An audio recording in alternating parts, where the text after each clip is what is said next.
কোনো মা যদি গর্ভবতী হতো তাহলে বাড়ির গার্জেন বাড়ির লোক বাড়ির পাশে বা বাড়ির আঙিনায় কবর খুঁড়ে রাখতো। যদি দেখতো যে মেয়ে সন্তান হয়েছে তো ডাইরেক্টলি আতুর ঘর থেকে নিয়ে কবরে ভরে দিত। কেউ হয়তো আতুর ঘরে গলা টিপে মেরে দিত। যদি দুর্বল কোন সন্তান জন্মগ্রহণ করত তাহলে আরববাসীরা পাহাড়ের চূড়া থেকে ফেলে দিয়ে বলতো গরিব দুর্বলের এ জগতে বেঁচে থাকার কোনো অধিকার নেই। আরববাসীরা এরকম পাপে লিপ্ত ছিল। এক কথায় আরববাসীদের জীবনে ওদের একটি দৈহিক চাহিদা মেটানোর জন্য একটি মহিলার প্রয়োজন ছিল।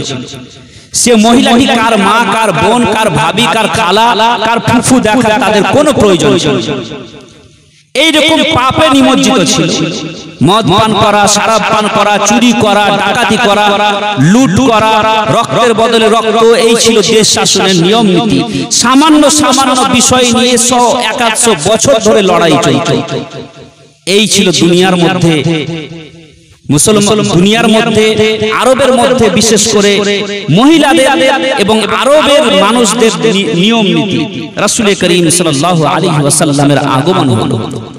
গোটা দুনিয়া 570 বছর ধরে গোলামের জীবন কাটাচ্ছিল, দাসত্বের জীবন কাটাচ্ছিল। রাসূল করিম সাল্লাল্লাহু আলাইহি ওয়াসাল্লাম করুণা এবং শান্তির সূর্য হয়ে মক্কা হতে যখন আস্তে আস্তে উদয় হলে আল্লাহ তাবারক ওয়া তাআলা বললেন, হে দুনিয়াবাসী, আরে তোমরা তো চোর ছিলে, তোমরা তো ডাকাত ছিলে, তোমরা তো নারীর সম্মান নিয়ে ছিনিমিনি খেলতে, তোমরা তো নিজের শিশু কন্যাকে তোমরা জীবন্ত কবর দিয়ে দিতে, আরে তোমরা নিজের শিশু কন্যাকে আতুর ঘরে গলা টিপে মেরে দিতে, আরে তোমরা তো আমার কাবা দেহ কাবাকে তোমরা কি করেছে 360টি মূর্তি রেখে অপবিত্র করে ফেলেছিলে। কাবার চত্বরে তোমরা উলঙ্গ ভাবে তাওয়াফ করতে, তোমরা কাবার চত্বরে তোমরা সিটি বাজিয়ে বাজিয়ে তাওয়াফ করতে। আমি আমার রাসূলকে পাঠালাম, আমার রাসূল আসলেন, আসার পরে রাহমাতুল লিল আলামিন নবী মুহাম্মদুর রাসূলুল্লাহ সাল্লাল্লাহু আলাইহি ওয়াসাল্লাম, তোমরা তো জাহান্নামের দরজা পর্যন্ত পৌঁছে গেছিলে, আমার নবী এসে তোমাদেরকে জান্নাতের পথে ঢুকিয়ে দিলেন। যারা ছিল নারী সম্মান নিয়ে ছিনিমিনি খেলতো, নারীকে ভোগ বিলাসের বস্তু মনে করত, যারা নারীকে আতুর ঘরে গলা টিপে মেরে দিত, রাসূল করিম সাল্লাল্লাহু আলাইহি ওয়াসাল্লামের সংস্পর্শে এসে তারা নারীর পায়ের নিচে জান্নাত মানতে বাধ্য হয়েছে। রাসূল করিম সাল্লাল্লাহু আলাইহি ওয়াসাল্লামের আদর্শে অনুপ্রাণিত হয়ে যারা নারীকে ভোগ বিলাসের বস্তু মনে করত এবং সমাজের মালকে যারা লুণ্ঠন করে খেত, তারা সমাজের মালের পাহারাদার হয়ে গেছিল। নারীর ইজ্জত যারা ছিনিমিনি খেলতো, তারা নারীর সম্মানের পাহারাদার হয়ে গেছিল।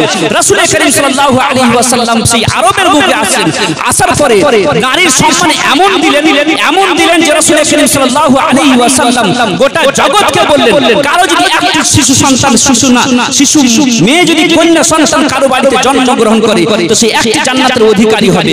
কারো বাড়িতে যদি দুটি মেয়ে সন্তান জন্মগ্রহণ করে সে দুটি জান্নাতের অধিকারী হবে। সাহাবারা জিজ্ঞাসা করে, তিনটি মেয়ে সন্তান যার বাড়িতে জন্মগ্রহণ করবে, রাসূল করিম সাল্লাল্লাহু আলাইহি ওয়াসাল্লাম বললেন তিনিও 3টি জান্নাতের অধিকারী হবে।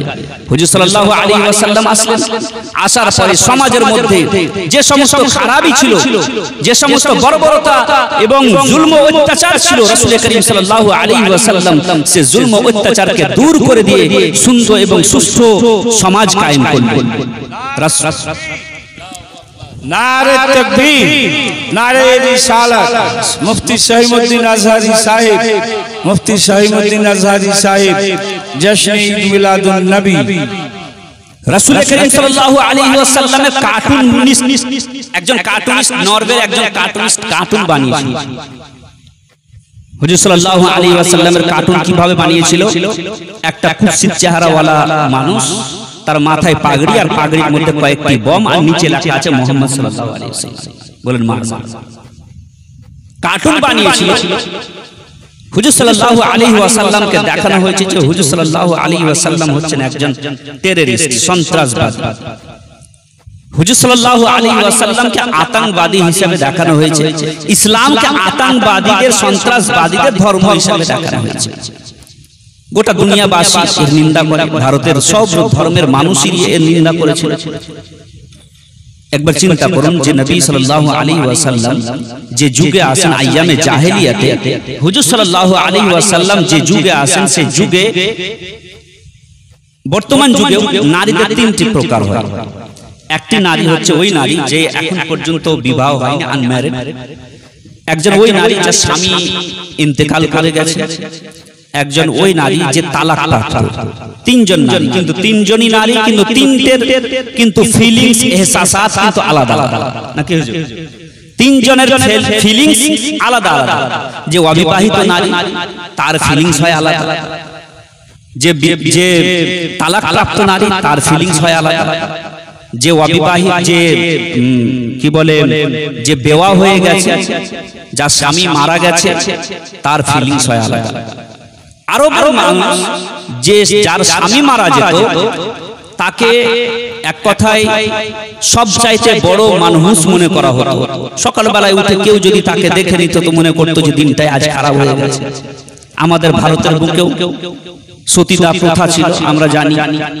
কোন স্বামী মরে গেলে পরে সেই স্বামীর চিতাতে স্ত্রীকেও বেঁধে ফেলে দিয়ে তাকেও পুড়িয়ে মেরে দেওয়া হতো। আমাদের ভারতের ইতিহাস আছে না নেই? ভারতের বুকে এরকম হতো যে সতীদাহ প্রথা যেটা ছিল সেটাতে কোন স্বামী মরে গেলে স্বামীর চিতাতে স্ত্রীকেও একদম জ্যান্ত স্ত্রীকে বেঁধে ফেলে দেওয়া হতো, যেন সেও কি হয় স্ত্রীর সাথে মেরে দেয়, ওই স্বামীর সাথে মরে যায়। কারণ সে স্বামীকে মনে করতো, স্ত্রীকে মনে করতো সেই যুগের মানুষ যে এ ডাকাই, এ হচ্ছে মানুষ, যে স্বামীকে সে খেয়ে নিয়েছে। এরকম আরবেও ছিল। রাসূল করিম সাল্লাল্লাহু আলাইহি ওয়াসাল্লাম যে যুগে আসেন সেই যুগে সবচাইতে বেশি নির্যাতনের শিকার যে নারী ছিল, সে নারীর নাম হচ্ছে বেওয়া নারী। যার স্বামী হারা, সে নারীকে দেখলে সবাই তাকে ভোগ করার চেষ্টা করত, তাকে কি করত? চারিদিক দিয়ে নির্যাতন করার চেষ্টা করত। সকাল সকাল তাকে দেখলে পরে মনে করত দিনটা আজ খারাপ হয়ে গেল, নিজের স্বামীকে খেয়েছে মনে করত।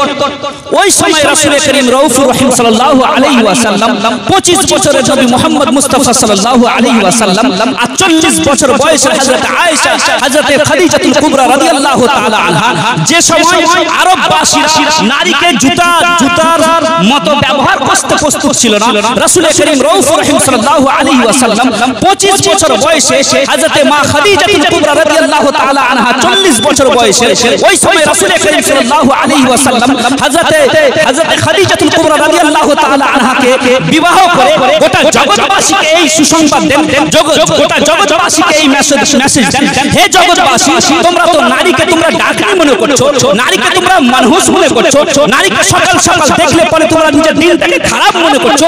আমি মুহাম্মদ রাসূলুল্লাহ সাল্লাল্লাহু আলাইহি ওয়াসাল্লাম আজকে একজন 40 বছর বয়সের একজন বেওয়া নারীকে, একজন অভাগী নারীকে আমি বিবাহ করে গোটা জগৎবাসীর যত অভাগী নারী আছে সকলকে, যত বেওয়া নারী আছে সকলের কিসমতকে আমি চমকিয়ে দিয়ে কিয়ামত পর্যন্ত তাদের সকলকে আমি সুহাগন বানিয়ে দিই। রাসূল করিম সাল্লাল্লাহু আলাইহি ওয়াসাল্লাম 25 বছর বয়সের আজকের যুবক, 25 বছর বয়সের কোন যুবক যেখানে নারীদের সম্মান নিয়ে কথা বলা হয়, নারীদের অধিকার নিয়ে, ওমেন রাইটস নিয়ে কথা বলা হয়, এখনকার যুগের 25 বছরের বয়সের কোন যুবক পারবে 40 বছরের কোন বেওয়া নারীকে বিবাহ করতে? আর যে সময় সমাজে নারীকে জুতার সমতুল্য ব্যবহার করতে প্রস্তুত ছিল না, সেই সময় ইসলাম নারীকে মাথার তাজ রূপে মেনে নিয়েছে। আর আজকে রাসূল করিম সাল্লাল্লাহু আলাইহি ওয়াসাল্লামের কার্টুন বানিয়ে বলা হচ্ছে যে হুজুর সাল্লাল্লাহু আলাইহি ওয়াসাল্লাম একজন টেররিস্ট, আর ইসলাম হলো টেররিস্টের ধর্ম। রাসূল করিম সাল্লাল্লাহু আলাইহি ওয়াসাল্লাম গোটা জগতের নারীদেরকে সম্মান দিয়েছেন, মর্যাদা দিয়েছেন। রাসূল করিম সাল্লাল্লাহু আলাইহি ওয়াসাল্লাম নারীদেরকে যে সম্মান দিয়েছেন, আজকে যে নারীদের অধিকার নিয়ে কথা বলা হচ্ছে, নারীদের অধিকার নিয়ে কথা বলতে গিয়ে নারীদের বেশি অধিকার এবং স্বাধীনতা দিতে গিয়ে আজকে নারীদেরকে অর্ধ উলঙ্গ এবং উলঙ্গতার দিকে আমরা নিয়ে এসেছি। আজকে আমরা দেখুন যে কোনো অ্যাডভার্টাইজ করতে হলে পরে মহিলাদেরকে দিয়ে অ্যাডভার্টাইজ করা হয়, পুরুষদেরকে দিয়ে কেন হয় না? পুরুষদেরকে দিয়ে কোনো অ্যাডভার্টাইজ করা হয় না, করলে ওপর মহিলাদেরকে দিয়ে করা হয়। স্বাধীনতার নামে, আজাদির নামে, মডার্নিজম আর ফ্যাশনের নামে মহিলাদেরকে দিয়ে সমস্ত রকম অ্যাডভার্টাইজ করা হয়। রাসূল করিম সাল্লাল্লাহু আলাইহি ওয়াসাল্লাম সেই যুগে বিবাহ করেছেন এবং বিবাহ করে গোটা জগতের মহিলাদেরকে, বেওয়া মহিলাদেরকে সম্মান দিয়েছেন, যে সম্মান আজ পর্যন্ত দুনিয়ার মধ্যে যতই বড় বড় ব্যক্তি আসুক না কেন, রাসূল করিম সাল্লাল্লাহু আলাইহি ওয়াসাল্লাম মহিলাদেরকে যে সম্মান দিয়েছেন সে সম্মান আজ পর্যন্ত কেউ দিতে পারে। মুআজ্জাজ সামিনে কেরাম, আজকে যে সমাজে আমরা বসবাস করছি সেই সমাজে আজকে মহিলাদেরকে বাচ্চাদেরকে মানুষ করা, লালন পালন করা, এটা একটা চ্যালেঞ্জের বিষয়। কিভাবে ইসলামিক পদ্ধতিতে নিজের ছেলে মেয়েকে আমরা লালন পালন করব, একজন শিশু কন্যাকে কিভাবে লালন পালন করব। একটা কথা মনে রাখবেন, স্বাধীনতার পর থেকে নিয়ে বর্তমান এখন পর্যন্ত ভারতে মুসলমান বসবাস করি আমরা 35 কোটি। 35 কোটি আমরা যে মুসলমান বসবাস করি, 35 কোটির মধ্যে আমি 15 কোটি মুসলমান গোটা ভারতে মানলাম। গোটা ভারতে 15 কোটি মুসলমান আমি মানলাম, আর 15 কোটিকে দুই ভাগে ভাগ যদি করি তাহলে এক ভাগ হলো, এক অংশ হচ্ছে পুরুষ, এক অংশ হচ্ছে মহিলা। এক অংশকে 15 কোটি পুরুষ আর 15 কোটি হচ্ছে মহিলা। স্বাধীনতার পর থেকে নিয়ে বর্তমান যুগ পর্যন্ত, বর্তমান দিন পর্যন্ত, আপনি আমি স্বাধীনতার পর থেকে নিয়ে এখন পর্যন্ত আমরা মহিলাদের জন্য কিছুই করেছি। কাদের জন্য? পুরুষদের জন্য।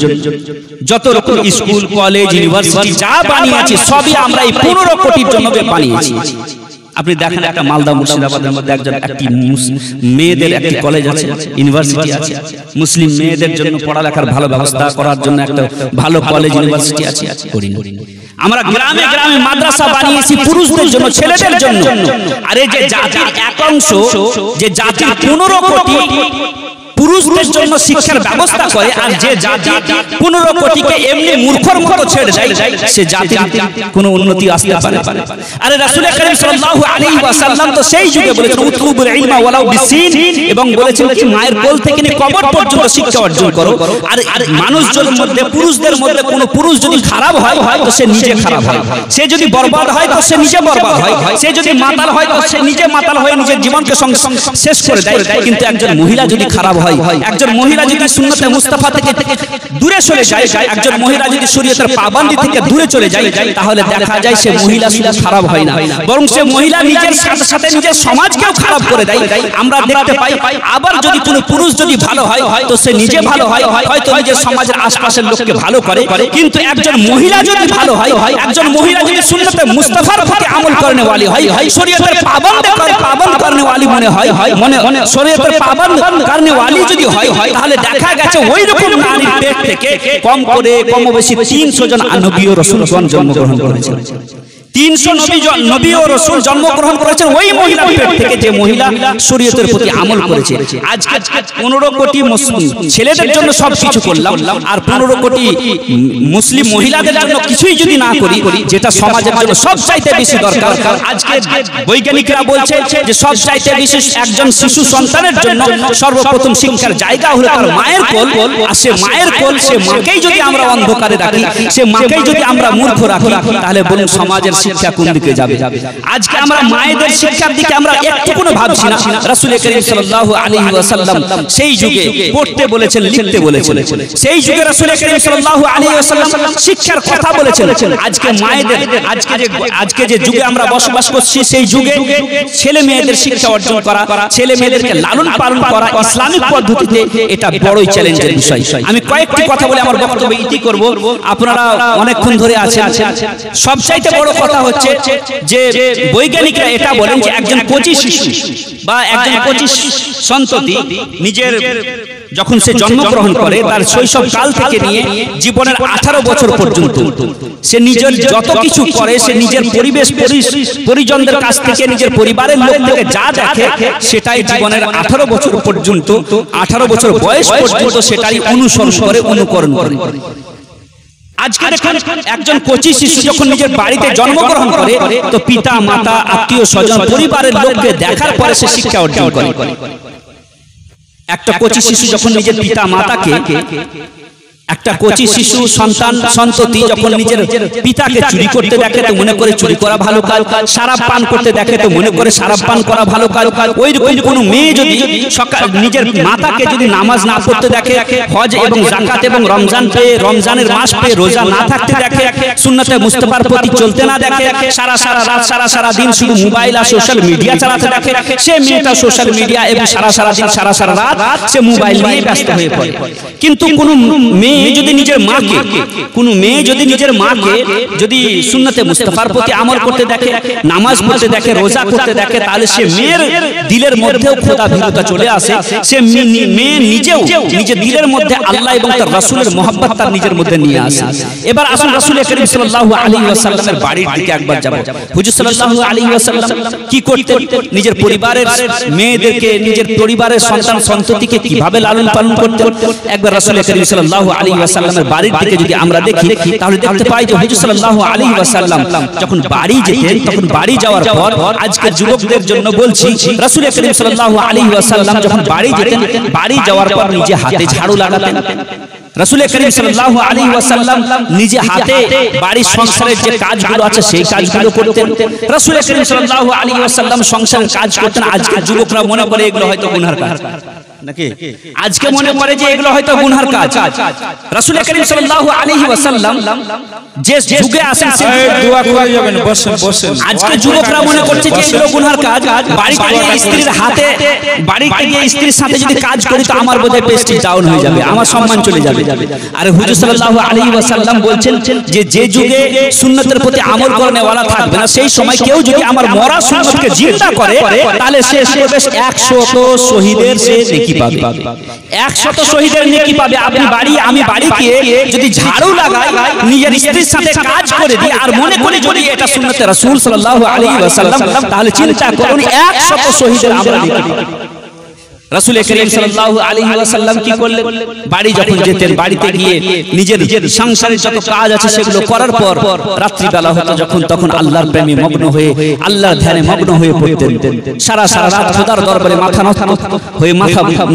মাথা নত করে খোদার দরবারে সিজদা রেজ হয়ে পড়ে থাকতেন। সারা রাত নামাজ পড়তেন। হুজুর সাল্লাল্লাহু আলাইহি ওয়াসাল্লামের স্ত্রী উম্মাহাতুল মুমিনিন হযরত খাদিজাতুল কুবরা রাদিয়াল্লাহু তাআলা আনহা নিজের স্বামীকে নামাজ পড়তে দেখে, আল্লাহর প্রেমে মগ্ন থাকতে দেখে হুজুর সাল্লাল্লাহু আলাইহি ওয়াসাল্লামের সাথে সাথে নামাজ পড়তেন। হুজুর সাল্লাল্লাহু আলাইহি ওয়াসাল্লাম সারা রাত খোদার প্রেমে মগ্ন থাকতেন, এমনকি হুজুরের পা পর্যন্ত ফুলে যেত। এই রকম ভাবে আল্লাহর প্রেমে মগ্ন থাকতেন। বাড়িতে ছোট্ট বেটি ফাতেমাতুজ জাহরা রাদিয়াল্লাহু তাআলা আনহা নিজের পিতা এবং মাতাকে সারা রাত নামাজ পড়তে দেখতেন। নিজের পিতা এবং মাতাকে সারা রাত খোদার প্রেমে মগ্ন থাকতে দেখতেন। তাই হযরতে ফাতেমাতুজ জাহরা রাদিয়াল্লাহু তাআলা আনহার দিলের মধ্যেও আল্লাহর প্রেম, আল্লাহর মহব্বত এবং সারা রাত খোদার দরবারে সাজদার শৌক ও জজবা তৈরি হয়েছে। হযরত ফাতেমাতুজ জাহরা আল্লাহ তাবারক ওয়া তাআলার নিকটে দোয়ার মাধ্যমে বলেছিলেন, হে আল্লাহ তাবারক ওয়া তাআলা, এই ফাতেমাতুজ জাহরা রাদিয়াল্লাহু তাআলা আনহা তোমার এই অধমা বান্দির জন্য এমন রাত তৈরি করো যে রাতে তোমার বান্দি তোমার দরবারে দিলে খোরাসা করে তোমার দরবারে সিজদা করে। হযরত ফাতেমাতুজ জাহরা রাদিয়াল্লাহু তাআলা আনহা সারা রাত ইবাদত করতেন। নিজের পিতা এবং মাতাকে ইবাদত করতে দেখে নিজের দিলের মধ্যেও ইবাদতের জজবা তৈরি হয়েছিল। এবং হযরতে আলী শেরে খোদা, হযরতে আলী মুশকিল কুশা রাদিয়াল্লাহু তাআলা আনহু কি করতেন? স্বামী স্ত্রী মিলে খোদার দরবারে ইবাদত করতেন, সারা রাত ইবাদত করতেন। যে আলীকে ব্যাপারে রাসূল করিম বলেন, আনা মাদিনাতুল ইলমি ওয়া আলীকুল বাবুহা, আমি হলাম জ্ঞান ও হিকমতের শহর, আর আলী হলো তার দরওয়াজা। কেউ যদি জ্ঞান ও হিকমত নিতে চায়, কেউ যদি ইলম নিতে চায়, সায়েন্স নিতে চায়, তাহলে আলীকে মেনে যতক্ষণ না আমার কাছে আসবে না, ততক্ষণ না সে ইলম ও হিকমতে একটা ফোঁটাও পাবে না। সে আলী রাদিয়াল্লাহু তাআলা আনহু সারা রাত নামাজ পড়তেন, খোদার দরবারে মাথা নত হয়ে থাকতেন, খোদার প্রেমে মগ্ন হয়ে থাকতেন। হযরত ফাতেমাতুজ জাহরা আল্লাহর প্রেমে মগ্ন হয়ে থাকতেন। বাড়িতে ছোট্ট বেটা হযরত হাসান ও হোসেন নিজের পিতা এবং মাতাকে আল্লাহর প্রেমে মগ্ন থাকতে দেখতেন, সারা রাত নামাজ পড়তে দেখতেন। তাই তো দেখা গেছে যে ইমাম হোসেন এবং ইমাম হাসান রাদিয়াল্লাহু তাআলা আনহুমার দিলের মধ্যেও সাজদার শৌক ও জজবা তৈরি হয়েছে। আর ইমাম হোসেন রাদিয়াল্লাহু তাআলা আনহু দুনিয়ার বুকে এমন সাজদা করেছেন, কারবালার প্রান্তরে গোটা দুনিয়ার সামনে এমন সাজদা করেছেন, এমন সাজদা করেছেন, ওই সাজদার উদাহরণ আজ পর্যন্ত পৃথিবী দিতে পারে। তো নিজের পরিবার থেকে, নিজের বাড়ি থেকে, নিজের মা এবং পিতা থেকে দেখেই কি হয়, একজন সন্তানের ভবিষ্যৎ চরিত্র উজ্জ্বল হয়, একজন সন্তান সন্ততির ভবিষ্যৎ সুন্দর হয় নিজের পিতা এবং মাতাকে দেখে। আর যদি আমাদের মাতারা, আমাদের পিতারা, আমাদের অভিভাবকরা যদি নিজেই যদি বরবাদ হয়, সন্ধ্যাবেলা যখন হবে বা স্কুল কলেজ থেকে যখন মেয়ে আর ছেলে যখন বাচ্চা আসলো, তখন একটা মোবাইল দিয়ে যদি মনে করি যে দায়িত্ব আমার সমাপ্ত হয়ে গেল, তাহলে এরকম ভাবে কিন্তু কি হয়, এরকম ভাবে কিন্তু নিজের দায়িত্ব সমাপ্ত হয় না। আমাদের মায়েরা এইরকম ভাবে মনে করছে যে আমার সন্তানরা সন্তান এবং সন্ততি সকালবেলায় যাবে, 10টা 12টায় স্কুল থেকে আসবে, কলেজ থেকে আসবে 3টার দিকে, আসার পরে কি করবে, নিজের টিউশনে যাবে, সন্ধ্যাবেলাতে মোবাইল নিয়ে থাকবে, বাস এই নিয়ে হয়তো সে কি বড় বড় সায়েন্টিস্ট হয়ে যাবে, আবুল কালাম আজাদ হয়ে যাবে, বড় বড় সাহিত্যিক হয়ে যাবে, কবি নজরুলের মতো সাহিত্যিক হবে। এইরকম আমাদের মহিলারা ভাবছেন, আমাদের মা বোনেরা ভাবছেন। এইরকম ভেবে জাতির কোনোদিন উন্নতি হয় না। আমাদের মা বোনদেরকে পরিবর্তন করতে হবে, নিজের পরিবারকে। একজন মেয়েকে যদি, একজন ছেলেকে যদি তার ভবিষ্যৎকে যদি উজ্জ্বল করতে হয়, তাহলে পিতা এবং মাতা দুজনেকে কি করতে হবে, সুন্নতে মুস্তাফার প্রতি চলতে হবে। একটা ঘটনা 2 মিনিটের, তারপরে আমার বক্তব্য ইতি করব। আপনারা বিরক্ত হচ্ছেন আমি বুঝতে পারছি, তাড়াতাড়ি শেষ করে দেব। একটা বাচ্চা প্রথম দিন গেছে কোথায়, মাদ্রাসা গেছে। প্রথম দিন মাদ্রাসা গেছে, সে ব্যক্তিটির নাম, সে বড় একজন ব্যক্তি, তার নাম হচ্ছে আল্লামা পীর বখতিয়ার কাকি আলাইহি রাহমাতুর রিদওয়ান। তিনি কি করছেন, প্রথমবার বাচ্চা সন্তান প্রথমবার কোথায় গেছেন, প্রথমবার গেছেন মক্তবের মধ্যে মৌলভী সাহেবের কাছে, প্রথমবারের মতন পড়তে গেছে। মৌলভী সাহেব জিজ্ঞাসা করছে, বড় বেটা আলহামদুলিল্লাহ, সে 1 থেকে 14 পারা পর্যন্ত শুনিয়ে দিয়েছে। 1 থেকে 14 পারা পর্যন্ত শুনিয়ে দিয়েছে। কিনার শিক্ষক জিজ্ঞাসা করছে, বাবা যেখানে তুমি 1 থেকে 14 পারা পর্যন্ত মুখস্থ করেছো, সেখানে তুমি বাকি পারাটুকু মুখস্থ করে আসতে, 30 পারা গোটাই মুখস্থ করে আসতে, এতটুকু তুমি কেন মুখস্থ করে এসেছো? আরে এত সুন্দরভাবে তুমি কোরআন তেলাওয়াত করছো, কোথা থেকে তুমি শিখলে? সে বাচ্চাটা উত্তর দিয়েছিল, কুতুবউদ্দিন বখতিয়ার কাকি উত্তর দিয়েছিলেন। ওলিদের সম্রাট হযরত কুতুবউদ্দিন বখতিয়ার কাকি বলেছিলেন যে আমি এটা কোনো মাদ্রাসা মসজিদে কোনো মক্তবে শিখিনি, আমি বরং শিখেছি আমার মায়ের কাছ থেকে। তিনি জিজ্ঞাসা করেছিলেন শিক্ষক যে মায়ের কাছ থেকে কিভাবে শিখেছো? তো সেই শিক্ষককে উত্তর দিয়েছিলেন কুতুবউদ্দিন বখতিয়ার কাকি যে আমি এইভাবে শিখেছি, প্রতিদিন ছোটবেলা থেকে যখন আমার মা সন্ধ্যাবেলা হতো, মাগরিবের আজান দেওয়ার পরে আমাকে দুধ পান করাতো, ঘুমাবার জন্য আমাকে যখন বিছানায় নিয়ে যেত, প্রতিদিন আমাকে 1 থেকে নিয়ে 14 পারা পর্যন্ত, আমার মা হাফিজা ছিল, প্রতিদিন আমাকে 1 থেকে 14 পারা পর্যন্ত শুনিয়ে আমাকে ঘুম পাড়িয়ে আমি 14 পারা পর্যন্ত মুখস্থ করে দিয়েছি। পূর্বের যুগের মায়েরা কি ছিল, নিজের ছেলেদেরকে নিজের মেয়েদেরকে কোরআন তেলাওয়াত করিয়ে এবং সাহাবায়ে কেরামদের, নবী রাসূলদের কিসসা কাহিনী শুনিয়ে ঘুম পাড়াতো। আর আজকের মায়েরা কি করছে, নিজের ছেলেদেরকে একটা কার্টুনের ভিডিও লাগিয়ে দিয়ে নিজে এক সাইডে মোবাইল দেখছে, বাচ্চাকে পড়ে রাখছে, এক সাইডে ফেলে রাখছে। এ দিয়ে জাতির, আর মনে করছে যে আমার ছেলে তো বড় মিশনে পড়ছে, বড় কলেজে পড়ছে, মনে হয় যে এপিজে আব্দুল কালামের মতো বড় সায়েন্টিস্ট হবে। এটা ভুল ধারণা হবে। একটি এপিজে আব্দুল কালাম দিয়ে দায়িত্ব সমাপ্ত হয় না। আমাদের প্রত্যেক ঘরে ঘরে এপিজে আব্দুল কালামের মতো বড় সায়েন্টিস্ট তৈরি করতে হবে, তবে এই জাতির যদি উন্নতি হয় তাহলে উন্নতি হবে, না হলে এই জাতির উন্নতি করা সম্ভব না। মুআজ্জাজ সামিনে কেরাম, নিজের পরিবেশকে ঠিক করুন, নিজের বাড়িতে সময় দিন।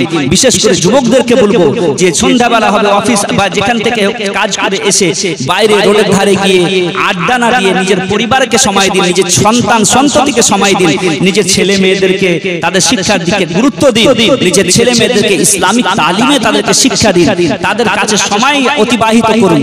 তাহলে কি করবে, বুড়ো বয়সে আপনার সাথে সময় অতিবাহিত করবেন। আর আজকে যদি তাদের সাথে সময় না দেন, তাহলে বুড়ো বয়স যখন আপনার হয়ে যাবে, তখন আপনার সন্তান, আপনার সন্ততি আপনার কাছে সময় অতিবাহিত করবে না। সেও বাইরে গিয়ে সময় অতিবাহিত করে সন্ধ্যাবেলায় এসে এক ঝলক আপনি দেখতে পাবেন না, সে ঘরে ঢুকে যাবে আর আমি বাইরে পড়ে থাকব। মুআজ্জাজ সামিনে কেরাম, আজকে যে সমাজে আমরা বসবাস করছি, সে সমাজ বড়ই কঠিন সমাজে বসবাস করছি, ফিতনার যুগে বসবাস করছি। এই যুগে নিজের সন্তান সন্ততিকে সঠিকভাবে ইসলামী পদ্ধতিতে লালন পালন করা, নিজের সন্তানদের জীবনকে উজ্জ্বল করা, এটা বড়ই কঠিন। কিন্তু যে সুন্নতে মুস্তাফার প্রতি আমল করবে, যে রাসূল করিম সাল্লাল্লাহু আলাইহি ওয়াসাল্লামের সুন্নাত মোতাবেক চলবে, হুজুর সাল্লাল্লাহু আলাইহি ওয়াসাল্লামের শরীয়তের পাবন্দি করবে। কারণ হচ্ছে এই কোন মহিলা যদি খারাপ হয়, কোন মহিলা যদি রমজানের রোজা পেয়ে যদি রোজা না থাকে, নামাজ না পড়ে, হজ না করে, যাকাত না দেয়, সুন্নতে মুস্তাফার প্রতি আমল না করে, হযরতে খাদিজাতুল কুবরার সুন্নাতকে ছেড়ে দেয়, হযরতে আয়েশা সিদ্দিকার পদঙ্ক অনুসরণ না করে, হযরত ফাতেমাতু জাহরা রাদিয়াল্লাহু তাআলা আনহার পদঙ্ক অনুসরণ করে না চলে, তো এইরকম মারা কখনো টনি ব্লেয়ার, তো কখনো হিটলার, তো কখনো জর্জ বুশের মতো ব্যক্তি এবং ভারতের একজন প্রধান একজন মন্ত্রী আছে, ওইরকম মন্ত্রীকে জন্ম দেয়, যার হাতে হাজার গুজরাটে হাজার হাজার মানুষের খুনের দ্বারা যাদের হাত রঞ্জিত হয়ে আছে, হাজার হাজার মানুষের রক্তে যাদের হাত রঞ্জিত হয়ে আছে, ওইরকম মানুষকে জন্ম দেয়। আর কোন মা যদি সুন্নতে মুস্তাফার প্রতি আমল করে, রোজা এবং হজ্জের প্রতি আমল করে, নামাজের পাবন্দি করে, তাহাজ্জুদের নামাজ পড়ে, আর হযরত ফাতেমাতু জাহরার সুন্নতের প্রতি আমল করে, হযরত আয়েশা সিদ্দিকা রাদিয়াল্লাহু তাআলা আনহার পদঙ্ক অনুসরণ করে চলে, হযরত খাদিজাতুল কুবরার উপরে অনুসরণ করে চলে, তো এইরকম মারা কখনো কি করেছে, ইমামে হোসেনকে জন্ম দিয়েছে, কখনো গৌসে আজমকে জন্ম দিয়েছে, কখনো খাজা গরিব নওয়াজকে জন্ম দিয়েছে, কখনো আলা হযরত, কখনো মুফতি আজম হিন্দকে জন্ম দিয়েছে। আমরা তো আলা হযরত মুফতি আজম হিন্দকে জন্ম দিতে পারবো না, কিন্তু তাদের গোলামকে অবশ্যই জন্ম দিতে পারবো। তো মুআজ্জাজ সামিন ইকরাম, সমাজকে পরিবর্তন করতে হবে। নিজের মা, নিজের পরিবার পরিজন, নিজের অভিভাবক, যারা সমাজের যারা অভিভাবক অভিভাবিকা আছে, তাদের নিজের চিন্তাধারাকে পরিবর্তন করতে হবে। বিশেষ করে নিজের সন্তানের লালন পালনের দিকে ধ্যান দিতে হবে। যদি আমরা সন্তানের লালন পালনের দিকে ধ্যান না দিই, তাহলে বিরাদরান ইসলাম, আমাদের সন্তান মুসলমান তো থাকবে কিন্তু ঈমানওয়ালা থাকবে। সে কি হবে, মিশনে পড়ে কলেজে পড়ে ঈমান হারা হয়ে বসে থাকবে, আর আপনি হাত মুলতেই থাকবেন, কিছু করতে পারবেন না। আমার পূর্বের বক্তব্য হলো, লা ইউমিনু আহাদুকুম হাত্তা আকুনা আহাব্বা ইলাইহি মিন ওয়ালিদিহি ওয়া ওয়ালাদিহি ওয়ান নাসি আজমাইন। তোমরা ততক্ষণ পর্যন্ত পূর্ণ মুমিন হবে না যতক্ষণ পর্যন্ত দুনিয়ার ধন সম্পদ, মাল ও দৌলত এবং পিতা মাতা আত্মীয় স্বজন ভাই ভাইরা যত দুনিয়াতে রিশতেদার আছে সকলের চাইতে বেশি আমি রাসূলকে না ভালোবাসবে, ততক্ষণ পর্যন্ত তোমরা পূর্ণ মুমিন হবে না। আমরা যদি মুমিন হতে চাই তাহলে রাসূলকে ভালোবাসতে হবে। নিজের সন্তান দিলে রাসূল করিম সাল্লাল্লাহু আলাইহি ওয়াসাল্লামের ভালোবাসা তাদের দিলের মধ্যে ভরতে হবে। হুজুর সাল্লাল্লাহু আলাইহি ওয়াসাল্লামের সঠিক তালিমাত তাদের দিলের মধ্যে ভরতে হবে, তবে ইনশাআল্লাহুল আজিজ আমাদের ইহলোক ও পরলোক মঙ্গলময় হবে। একবার যে বিষয় আমাকে দেওয়া হয়েছে সে বিষয়ে আলোচনা করার জন্য অনেক সময়ের দরকার, আর আজকের মাহফিল সেটা দেখে বুঝতে পারা যাচ্ছে যে কিছু মানুষ বসে আছেন শুধু শেষ দোয়াতে অংশগ্রহণ করার জন্য। যাই হোক, আমাদেরকে অঙ্গীকারবদ্ধ হতে হবে আজকের 1500তম জশ্নে ঈদে মিলাদুন নবীতে যে আমরা নিজের ছেলে মেয়েদেরকে উচ্চ শিক্ষায় শিক্ষিত করব। আমাদের শুধু ছেলেদের জন্য 15 কোটি ছেলেদের জন্য শুধু স্কুল কলেজ বানাবো তা নয়, বরং আমাদের মেয়েদের জন্য স্কুল কলেজ ইউনিভার্সিটি মাদ্রাসা তাদের জন্যও বানাবো। যদি তাই করি, তবে মহিলাদেরকে যদি শিক্ষিত করি, তবে জাতি সবচাইতে বেশি শিক্ষিত হবে। যে যাকে বেশি শিক্ষিত করার দিকটা সেটা আমরা না লক্ষ্য করে, আমরা যাদেরকে বেশি শিক্ষিত করা জরুরি নয় তাকে আমরা শিক্ষিত করার দিকে আমরা কি করছি, আমরা কলেজ ইউনিভার্সিটি বানাচ্ছি। শিক্ষিত তো দুটোকেই করতে হবে, একটাকে ছেড়ে দিচ্ছি আর একটার জন্য সবকিছু করছি, এ করলে হবে না। শিক্ষাই হলো জাতির মেরুদণ্ড। শিক্ষা ছাড়া কোনো জাতি, কোনো সমাজ, কোনো দেশ কোনোদিন উন্নতি লাভ করতে পারে না। তাই শিক্ষাকে আমাদেরকে হাতিয়ার বানাতে হবে। তাই শেষে একটা কথা বলি, আধি রুটি খাও বাচ্চা কো পড়াও। নিজের ছেলে মেয়েদেরকে হুজুর হাফিজে মিল্লাত বলেন, একবার না খেয়ে থাকো, মুসলিম সমাজ একবার না খেয়ে থাকো, তবুও না খেয়ে থেকে নিজের ছেলে মেয়েদেরকে উচ্চ শিক্ষায় শিক্ষিত করাও। যদি উচ্চ শিক্ষায় শিক্ষিত করো তবে তোমার নাম দুনিয়াতে থাকবে, নচেত থাকবে না। তাই বিরাদরান মিল্লাত ইসলামিয়া শেষে বলবো, আধি রুটি খাও বাচ্চা কো পড়াও। একবার না খেয়ে থাকবো আমরা, কিন্তু বর্তমান সমাজ, বর্তমান সিচুয়েশন হিসাবে আমরা কি করব, নিজের ছেলে মেয়েদেরকে উচ্চ শিক্ষায় শিক্ষিত করে বড় বড় জায়গায় পৌঁছাবো ইনশাআল্লাহুল আজিজ। তাহলে ইনশাআল্লাহুল আজিজ ভারতের মুসলমানদের অবস্থা হালাত হয়তো পাল্টে যাবে, নচেত কিন্তু ভারতের মুসলমানদের অবস্থা হালাত পাল্টা অত সম্ভব নয়। যাই হোক, এই সংক্ষিপ্ত আলোচনা করে আমার বক্তব্য ইতি করলাম। বলা এবং ভাষার মাধ্যমে হয়ে থাকে ভুল ত্রুটি, ক্ষমা প্রার্থী। ওয়া মা আলাইনা ইল্লাল বালাগ।